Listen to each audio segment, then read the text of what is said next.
Ever wondered what it was really like to step into the arena as a gladiator? The truth behind the gladiator games might shock you. Were they just brutal bloodbaths or something far more complex?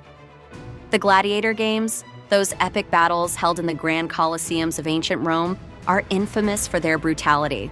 We picture them as savage contests where warriors fought to the death for the entertainment of the crowd. But the reality is far more surprising. Let's dive into some of the most unexpected facts about gladiators that you may not know. When we think of gladiators, we often imagine them as slaves or criminals forced to fight for survival. However, the truth is much more nuanced. Not all gladiators were prisoners. In fact, many were volunteers, known as auctorati, who willingly signed up for the fame and fortune the games offered.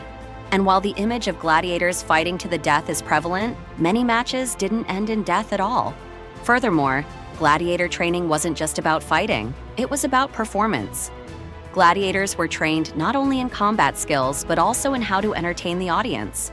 A gladiatorial fight was as much about the showmanship as it was about the battle itself. The gladiator games were a reflection of Roman society's complex relationship with power, death, and spectacle. They began as funeral games, where wealthy Roman families would host gladiatorial contests to honor the deceased and show off their wealth. These events soon became a staple of public life, with emperors and politicians using them as a tool to gain popularity among the people. But the games weren't just for the elite, they were a form of entertainment for everyone. Thousands of spectators from all walks of life filled the massive arenas, including the famous Colosseum in Rome. But did you know that the Colosseum could hold up to 50,000 spectators? And it wasn't just for gladiators. The games often featured mock naval battles, animal hunts, and even executions, making them a full day of entertainment for the masses. The gladiators themselves were a diverse group. Some were free men looking for fortune or fame, while others were slaves, criminals, or prisoners of war.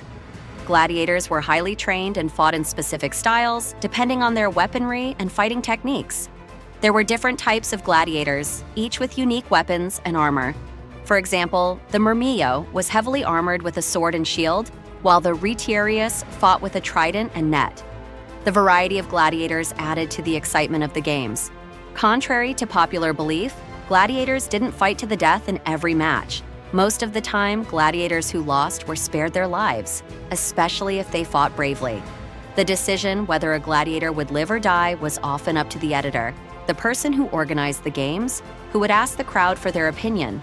If the crowd was merciful, the defeated gladiator would be spared, and sometimes even rewarded for putting on a good show. One of the most surprising facts about gladiator games is that they didn't always involve bloody combat. In fact, the gladiators were highly trained professionals who had to master the art of performance. Many of the battles were choreographed, and the combatants were skilled in the art of dramatic fighting. The fights were more about entertaining the crowd than simply killing each other. Gladiators were expected to perform specific moves and use their weapons in ways that would excite the audience, much like actors on a stage. In fact, some gladiators became so famous that they were treated like celebrities. They had fan followings, endorsements, and even merchandise. Some gladiators earned enough money from their winnings to buy their freedom, which was the ultimate goal for many. It was not just about survival, but also about achieving glory and wealth. The idea of becoming a celebrity gladiator was as appealing as becoming a famous athlete today. But not all gladiators were lucky enough to earn their freedom. For those who weren't successful or who didn't manage to survive long enough, the life of a gladiator was brutal and short. The training camps, known as ludi, were harsh and demanding. Gladiators were constantly pushed to their limits and had to endure grueling physical training to survive in the arena. So, the next time you think about gladiators, remember they were not just mindless fighters. They were skilled professionals who trained for months, performed for an audience, and, surprisingly, sometimes even volunteered for the chance at fame and fortune. The games weren't just about bloodshed. They were about spectacle, strategy, and entertainment.